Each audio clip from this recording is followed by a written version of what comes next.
योगी के सहारे दिल्ली जीतने चली कांग्रेस। जैसा योगी ने किया अब वही करेगी कांग्रेस। क्या योगी की नकल करके जीतेगी कांग्रेस?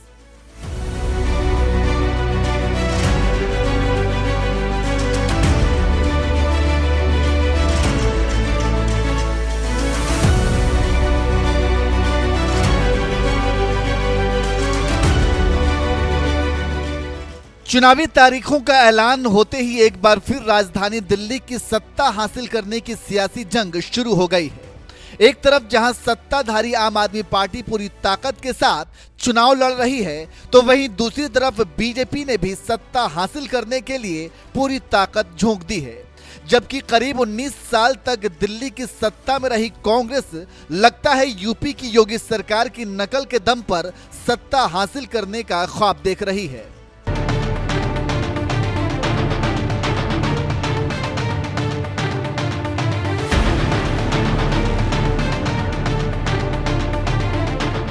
दरअसल जब भी राजधानी दिल्ली में विधानसभा चुनाव होता है, यमुना नदी की चर्चा जरूर होती है। कोई भी चुनाव यमुना नदी की चर्चा के बिना नहीं होता है, क्योंकि जिस यमुना नदी के किनारे राजधानी दिल्ली बसी है, उस यमुना नदी की हालत ऐसी है कि जिसमें नहाना तो छोड़ दीजिए, पास जाने पर भी नाक मुंह बंद करना पड़ता है। ऐसी हालत हो गई है। लेकिन इसके बावजूद यमुना नदी की सफाई करने के बजाय ये सिर्फ एक चुनावी मुद्दा बनकर रह जाता है। शायद यही वजह है कि अब कांग्रेस ने यमुना को साफ कराने का चुनावी वादा किया है, वो भी योगी सरकार की तर्ज पर।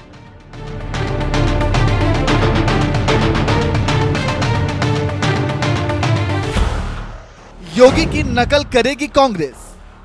उत्तर प्रदेश के जिला प्रयागराज में लगने जा रहे महाकुंभ में इस बार 45 करोड़ से भी ज्यादा श्रद्धालुओं के आने की उम्मीद है, जिसके लिए योगी सरकार ने भी जोरदार तैयारी करते हुए जिस संगम क्षेत्र में महाकुंभ लगता है, उस क्षेत्र को ही अस्थायी जिला घोषित कर उसका नाम कुंभ मेला क्षेत्र रख दिया। तो वहीं गंगा यमुना को भी इतना साफ करवा दिया कि साधु सन्यासियों के साथ ही आम श्रद्धालु भी बड़े ही आराम के साथ आस्था की डुबकी लगा सकेंगे। महाकुंभ में योगी सरकार की तैयारी ने लगता है कांग्रेस का भी दिल जीत लिया है। इसलिए दिल्ली विधानसभा चुनाव के बीच कांग्रेस ने भी वादा कर दिया है कि हम यमुना की ऐसी सफाई करवाएंगे कि यहाँ भी महाकुंभ की तर्ज पर महापर्व छठ का आयोजन हो सकेगा और यमुना के किनारे स्थान निर्धारित कर उसे जिला घोषित किया जाएगा। मुझे खुशी है कि दिल्ली कांग्रेस कमेटी ने यह फैसला किया है कि अगर हम सरकार में आते हैं तो महाकुंभ की तर्ज पर छठ महापर्व हम मनाने का काम करेंगे और छठ जो विश्व का सबसे बड़ा आयोजन होता है, जिसमें आस्था का महापर्व है, वो उसका एक बड़ा स्थान यमुना किनारे निर्धारित करके उसको जिला घोषित किया जाएगा और उस घाट का नाम स्वर्ग कोकिला, जो अभी अभी जिनकी मृत्यु हो गई, शारदा सिन्हा जी के नाम पर रखा जाएगा। जैसे ही चुनाव करीब आया, कांग्रेस ने भी यमुना साफ कराने का वादा कर दिया और ये ऐलान भी बिहार कांग्रेस अध्यक्ष अखिलेश प्रसाद सिंह को दिल्ली बुलाकर उनसे करवाया गया, क्योंकि कांग्रेस की नजर भी पूर्वांचल और बिहार में आकर दिल्ली में बसे लोगों के वोट बैंक पर है। इसलिए यमुना की सफाई कराने के साथ साथ छठ पूजा की बात भी की गई और छठ घाट का नाम मशहूर लोक गायिका शारदा सिन्हा के नाम पर रखने का वादा किया गया। लेकिन सबसे बड़ा सवाल यह है कि यमुना की सफाई की याद कांग्रेस को उस वक्त क्यों नहीं आई जब 15 साल तक कांग्रेस सत्ता में थी और शीला दीक्षित मुख्यमंत्री थी, जिनके काम पर कांग्रेस आज भी वोट मांग रही है। लेकिन यमुना की सफाई को लेकर शीला दीक्षित की सरकार ने क्या किया, ये नहीं बता पा रही है, क्योंकि बाकी सरकारों की तरह कांग्रेस सरकार ने भी यमुना नदी की सफाई कराने के बजाय इस मुद्दे को नजरअंदाज ही किया और अब जब चुनाव आया तो एक बार फिर यमुना नदी की सफाई का वादा करने लगी, वो भी महाकुंभ की तर्ज पर। यानी जिस तरह से योगी सरकार ने अलग जिला बनाकर महाकुंभ की तैयारी की है, उसी तरह से कांग्रेस भी अलग जिला बनाकर यमुना के तट पर छठ महापर्व का आयोजन करवाएगी और यही योगी सरकार की सबसे बड़ी जीत है कि अब तो कांग्रेस जैसी विपक्षी पार्टियां भी महाकुंभ की तैयारी को लेकर ना चाहते हुए भी तारीफ कर रही हैं और महाकुंभ के तर्ज पर यमुना के तट पर छठ का आयोजन कराने का वादा कर रही हैं। लेकिन सबसे बड़ा सवाल ये है कि क्या कांग्रेस सत्ता में आने के बाद यमुना साफ करवा पाएगी? अपनी राय हमें कमेंट करके जरूर बताएं और साथ ही पीएम मोदी दिल्ली में चुनाव प्रचार के दौरान क्या कुछ कहा था, आइए आपको सुनाते हैं। आपदा वालों ने दिल्ली के 10 साल बर्बाद कर दिए। आपदा वालों को कोई भी दायित्व मिलने का मतलब दिल्ली के लोगों को दंड मिलना। आप जैसे ही मेट्रो से उतरते हैं, नेशनल हाईवे से अंदर कॉलोनियों की तरफ रिक्शा लेते हैं तो हालत खराब हो जाती है। रोड में गड्ढे, गलियों में बहता सीवर का गंदा पानी,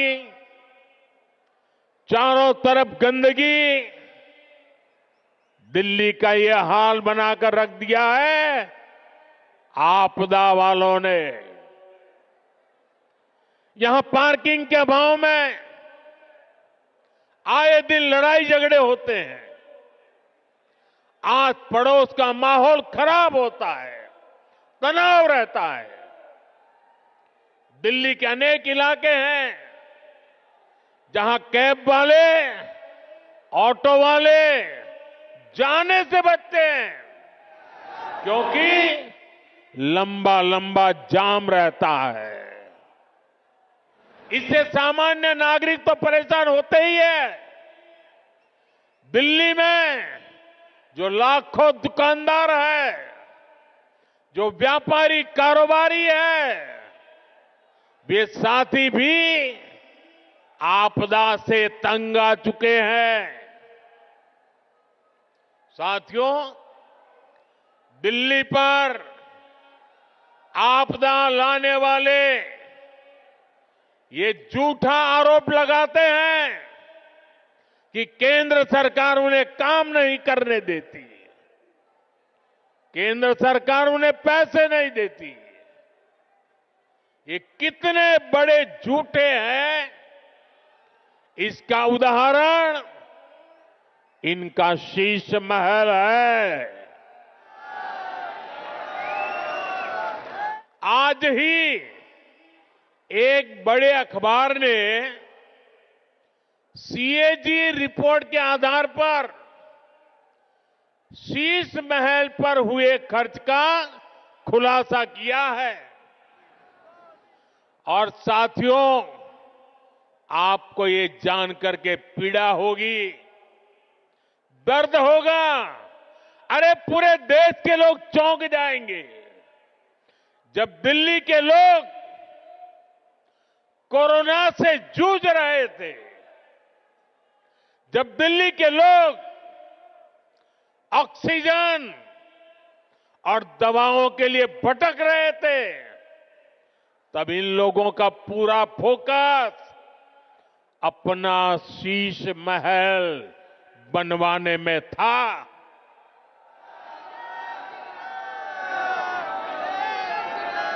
इन्होंने शीश महल का भारी भरकम बजट बनाया और आज इस अखबार ने खुलासा किया है कि कैसे इस शीश महल पर उस बजट से भी 3 गुना ज्यादा पैसे खर्च किए गए। यही इनकी सच्चाई है। इन्हें दिल्ली के लोगों की परवाह नहीं है, दिल्ली के विकास की चिंता नहीं है। इसलिए ही आज हर दिल्ली वाला कह रहा है, आपदा नहीं सहेंगे, आपदा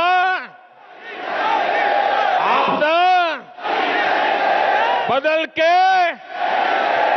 बदल के साथियों, ये भाजपा सरकार ही है जो दिल्ली को तेजी से इलेक्ट्रिक मोबिलिटी से जोड़ रही है।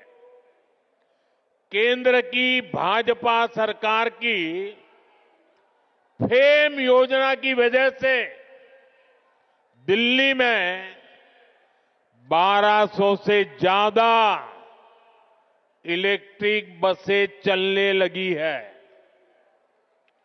वहीं आपदा वालों ने दिल्ली के ट्रांसपोर्ट सिस्टम को तबाह करने में कोई कोर कसर बाकी नहीं छोड़ी।